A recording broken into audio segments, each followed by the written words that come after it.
Bab 34. Aku tidak demam. Aku sudah sembuh. Buktinya aku bisa sampai di sini. Romeo memegang tangan Cassandra, sedikit menariknya hingga wanita itu refleks berdiri dan lebih dekat. Posisinya tadi, Cassandra sedang berjongkok sambil membersihkan luka di perut Romeo. Luka itu sepertinya terbuka sedikit hingga mengeluarkan darah.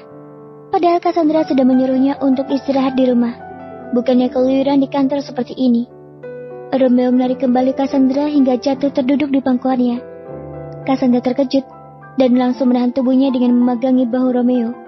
Namun Romeo mengeratkan pelukannya di pinggang sang istri.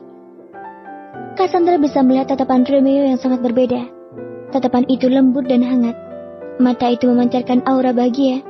Jantung Cassandra berdegup kencang. Perasaannya yang sudah dia kubur dalam-dalam dengan rasa kebencian semakin muncul kembali ke permukaan.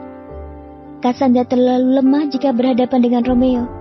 Dia takut akan jatuh cinta lagi pada suaminya ini. Padahal Romeo sendiri juga sedang merasakan perasaan yang membuatnya selalu tersenyum, meletup-letup bagai kembang api yang dinyalakan saat mereka di dekat Cassandra. Jantungnya sejak tadi juga bergemur kencang. Kedua masih saling berpandangan. Waktu yang akan seakan terhenti hanya ada Cassandra di mata Romeo. Begitupun sebaliknya. Tatapan mereka terkunci dan mereka masih betah saling memandang satu sama lain. Namun, tiba-tiba Cassandra tersadar dengan luka Romeo yang baru saja dia balut perban. Cassandra akan bangun dari atas pangkuan sang suami, tapi Romeo malah kekeh menahannya. Jangan seperti ini. Nanti lukamu bagaimana?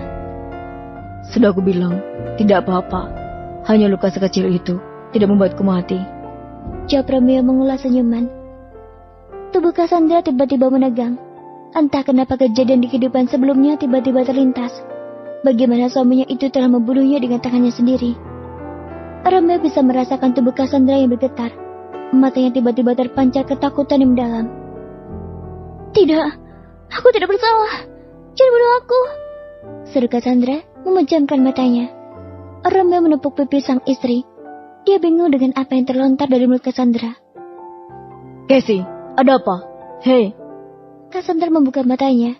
Bulur keringat muncul di pelipis membuat Romeo menjadi khawatir. Cassie, sebenarnya ada apa? Siapa yang ingin membunuh kamu?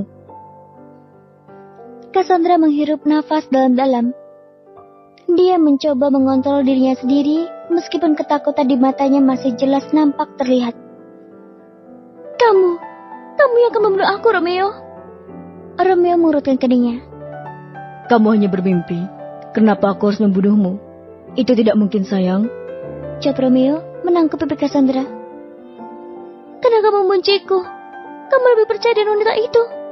Kamu memilih untuk membunuhku hanya karena ucapan bohong wanita itu. Aku benci kamu, Romeo. Aku benci. Cassandra memukul tubuh Romeo menggunakan kedua tangannya. Saking kuatnya pukulan Cassandra yang bertubi-tubi membuat luka di perutnya kini terasa begitu sakit. Aku akan balas dendam sama kalian. Aku akan membuat kalian menderita.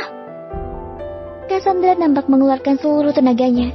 Dia meraung, menangis sambil berteriak memaki Romeo dan Alice. Awalnya Romeo hanya diam diperlakukan seperti itu oleh istrinya. Mungkin Cassandra melampiaskan kemarahannya saat itu juga. Romeo mengaku jika dia di awal pernikahannya dengan Cassandra begitu tidak menyukai wanita itu. Namun setelah melihat sifat asli Cassandra dan juga kelakuan istrinya itu yang dengan terang-terangan menghindarinya, membuat Romeo merasa kehilangan. Dan kali ini rasa sakit perutnya semakin menjadi. Akhirnya Romeo memegang bahu Cassandra untuk menghentikan istrinya itu. Shh, tenang sayang, tenangkan dirimu. Itu semua tidak benar. Kamu mungkin hanya bermimpi buruk, ujar Romeo meringis dengan sakit. Cassandra baru menyadari jika kemeja Romeo yang berwarna coklat muda itu sudah basah kembali dan warna merah kehitaman. Bayangan akan kehidupan lalu di mana Cassandra melihat dadanya yang bersimbah darah kembali berputar. Tidak! Cassandra histeris kembali. Dia pun langsung berdiri dari pangkuan sang suami yang sedang meringis menjaga sakit. Bahkan wajah Romeo sudah begitu pucat. Apalagi kali ini dia yang telah membunuh Romeo. Apakah di kehidupan keduanya ini seakan semua diputar balik 180 derajat? Wilson, panggil dokter, cepat! Romeo telah ditangani oleh dokter yang dipanggil Wilson tadi. Kini, kondisi suaminya sudah membaik. Cassandra hanya menatap Romeo tanpa ekspresi. Berbagai macam perasaan tidak menentu hadir di dalam pikirannya. Sebaiknya Tuan Romeo tidak melakukan aktivitas terlebih dahulu. Istirahat di rumah dan tidak perlu di kantor.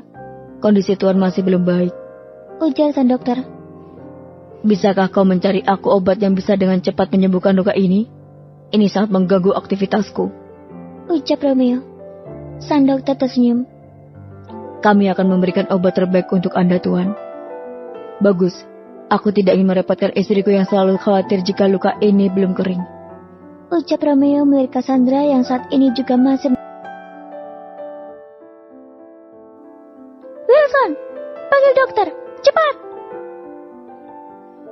Romeo telah ditangani oleh dokter yang dipanggil Wilson tadi. Kini, kondisi suaminya sudah membaik.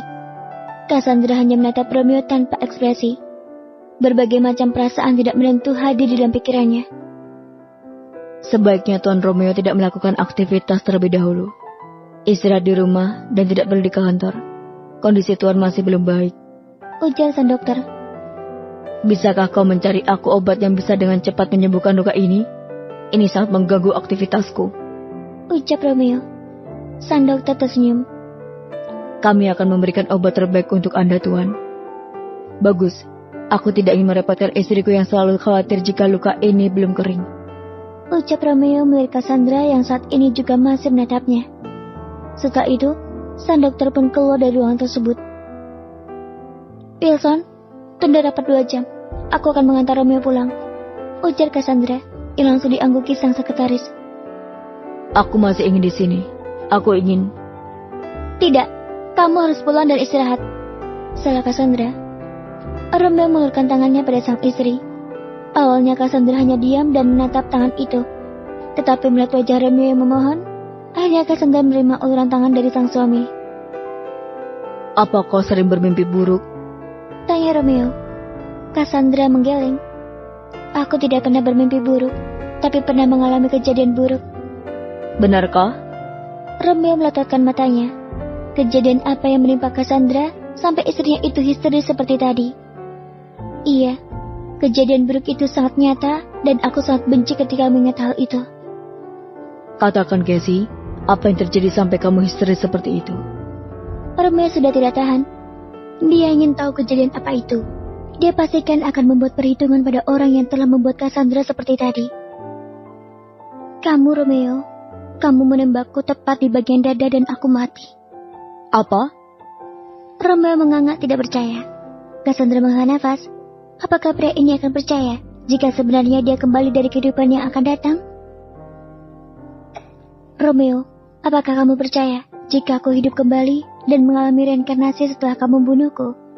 Bersambung.